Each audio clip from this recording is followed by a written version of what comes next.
بسم الله الرحمن الرحيم، والصلاة والسلام على الحبيب المصطفى. أحبتي، السلام عليكم ورحمة الله تعالى وبركاته. موضوع لقائنا عنوانه العلاقة بين آسفي وهولندا زمن دولة السعديين.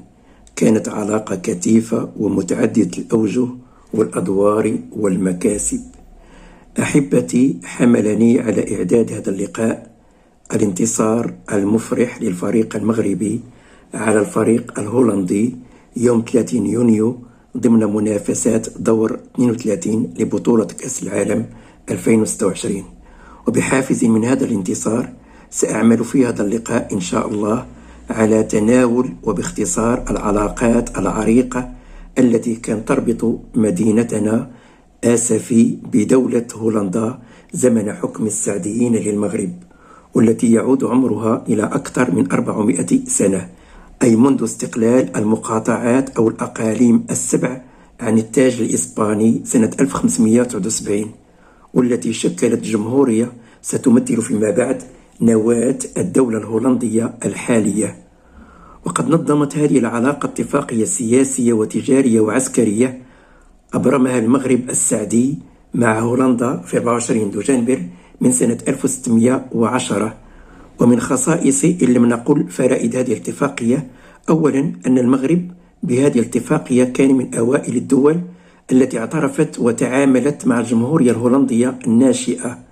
وثانيا أن هذه الاتفاقية تعد أول اتفاقية للمغرب مع دولة أوروبية بروتستانتية.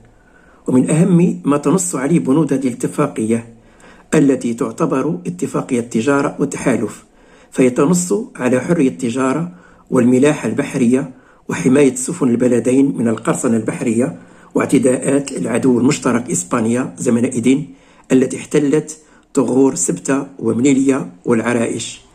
وكان نصيب آسفي من فوائد ومكاسب وعوائد هذه الاتفاقية هو أن معظم النشاط التجاري للهولنديين مع المغرب السعدي كان يتم عبر مرسى آسفي في وقت أولى فيه السعديون الذين اتخذوا من مراكش عاصمة لهم. قلت في وقت أولى فيه السعديون أهمية استثنائية لمرسى آسفي، فأصبحت تعتبر أهم الموانئ السعدية على الإطلاق. ويعزز ذلك ويؤكده ما جاء في مقالة مفيدة للأستاذ عثمان المنصوري، جاء فيها: آسفي يعتبر من الموانئ الصعبة حيث تهب عواصف تؤدي إلى إتلاف السفن، لكن هذه الصعوبة لم تمنع من تحوله إلى أهم ميناء لدى السعديين وأهم مركز لتجارتهم مع دول أوروبا. ونفس الأهمية كانت تراها هولندا في مرسى آسفي في تجارتها مع المغرب، كما يقول الأستاذ عبد الهادي التازي بقوله: البلاد المنخفضة أي هولندا كانت ترى في آسفي المرسى الصالح لاتصالها مع المملكة المغربية. وزادت هذه الأهمية التجارية أكثر فأكثر لآسفي عند الهولنديين بالخصوص عندما التجأ واستقر بآسفي السلطان المولى زيدان. وفي ذلك يقول الأستاذ عبد اللطيف الشاذلي: غدت آسفي عاصمة أقاليم الجنوب والمحتكرة للتجارة الأوروبية في جنوب المغرب. فكانت السفن التجارية الهولندية تتزود من آسفي بالماء والمؤن والسكر والجلود والشمع والصوف والتمور واللوز والعسل والصمغ والملح الصخري والنحاس والذهب مسكوكا أي في شكل نقود، والذهب المصوغ المحول إلى حلي، وملح البارود وريش النعام. وكانت هولندا تصدر إلى آسفي ومن ورائها مراكش والحوز وغيره. كانت تصدر الأقمشة الصوفية والكتانية الفاخرة والأخشاب لبناء السفن والورق والحبال والمراصي أي جمع مرسات وغيرها.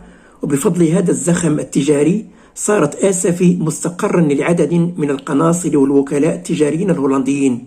كان من مهامهم حماية التجار وسفنهم والتفاوض مع السلطات السعدية حول الرسوم الجمركية وتنظيم شراء السلع المغربية من سكر وجلود وأصواف وغيرها وشحنها في السفن الهولندية والتدخل عند أسرى بحارة هولنديين.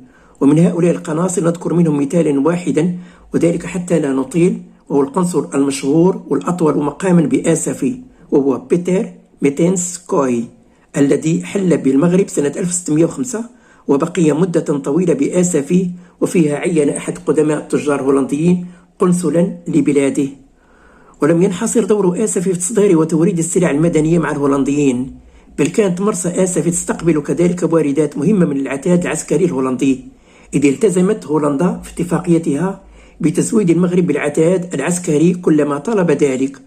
وعبر بوابة مرسى آسفي زودت هولندا المغرب بأنواع مختلفة من الأسلحة والذخائر، بينها مدافع برونزية وحديدية للسفن والحصون ولميادين الحرب، وبنادق الفتيل المعروفة بماتشولوك، وبنادق الصوان المعروفة بفلينتوك، والمسدسات للضباط والفرسان، وكرات للمدافع والبارود والرصاص والفتائل. وتفيد المصادر أن المولى زيدان طلب من هولندا سفنا حربية بينها فرقاطتين، وقد تم بالفعل بناؤهما وأرسلتا إلى المغرب، ولكن العواصف البحرية بالمحيط الأطلسي أجبرتهما على العودة إلى هولندا دون تكرار الإبحار مرة أخرى إلى المغرب. وكانت آسفي من الموانئ المغربية التي كانت تقصدها السفن الحربية الهولندية، وفيها كانت تتزود بالماء والمؤن وإصلاح ما كان يصيبها من أعطاب. وأورد الأستاذ عبد اللطيف الشاذلي في مقالة له عن الوالدية هذا الحدث بقوله: بعثت هولندا بقطع حربية للسواحل المغربية، وحين مرور هذه القطع في عرض الوالدية حسبها السكان قطعا إسبانية أتت لتحتلهم، فساد المنطقة التأهب والتحفز. وبعد مدة وصلت القطع إلى آسفي فإذا هي قطع هولندية، فأعاد التعرف على هويتها بعض الاطمئنان إلى قلب السلطان. ولم تقف علاقات آسفي السعدية بالهولنديين عند حدود استقبال السفن التجارية والحربية الهولندية وتجارة السلع والسلاح، بل سعت إلى التفكير في مساعدة وخبرة هولندا في مجال التجهيز والبنية التحتية، وتحقيق حلم السلطان السعدي المولى زيدان بتشييد ميناء جديد قرب قصبة آيير شمال آسفي.